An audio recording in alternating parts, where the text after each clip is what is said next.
সিলেটে জনসভার মধ্য দিয়ে ধানের শীষের প্রচার শুরু করলেন তারেক রহমান। বললেন, জনগণের ভোটাধিকার হরণের ষড়যন্ত্র করছে একটি কুচক্রী মহল। নির্বাচনের আগেই একটি দল এই দিব ওই দিব বলছে, টিকিট দিব বলছে না, যেটার মালিক মানুষ না, সেইটার কথা যদি সে বলে এক সেরে কি করা হচ্ছে, হচ্ছে না।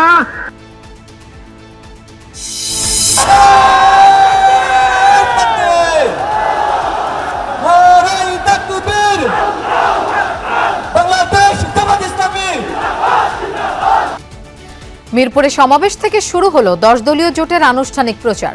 ফ্যাসিবাদের ছায়াও দেখতে চায় না মানুষ, বলেন জামায়াত আমির।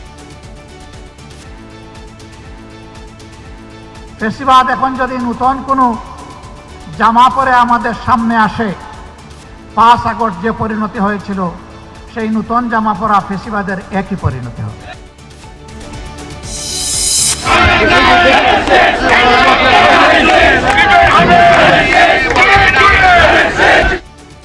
সারা দেশে বিভিন্ন দল ও স্বতন্ত্র প্রার্থীরা ভোটারদের দ্বারে দ্বারে গিয়ে দিচ্ছেন নানান প্রতিশ্রুতি। লক্ষ্মীপুরে বিএনপি জামায়াতের মধ্যে উত্তেজনা।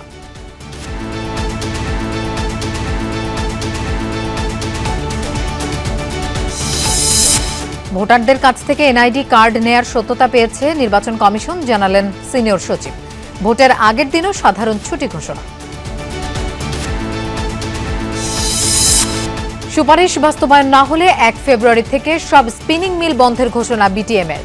সংকট কাটাতে $1 বিলিয়ন প্রণোদনা দাবি। খেলোয়াড়দের সঙ্গে বৈঠক শেষেও ভারতে গিয়ে বিশ্বকাপ না খেলার সিদ্ধান্ত বাংলাদেশের। আইসিসির কাছে সুবিচার প্রত্যাশা।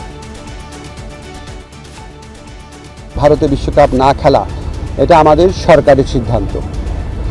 কোনো একটা দেশের মানুষ অন্য একটা দেশে গেলে সিকিউরিটি রিস্ক আছে কিনা সেটা সরকার বিবেচনা করে দেখে, এটা অন্য কারো বিবেচনার স্কোপ নাই।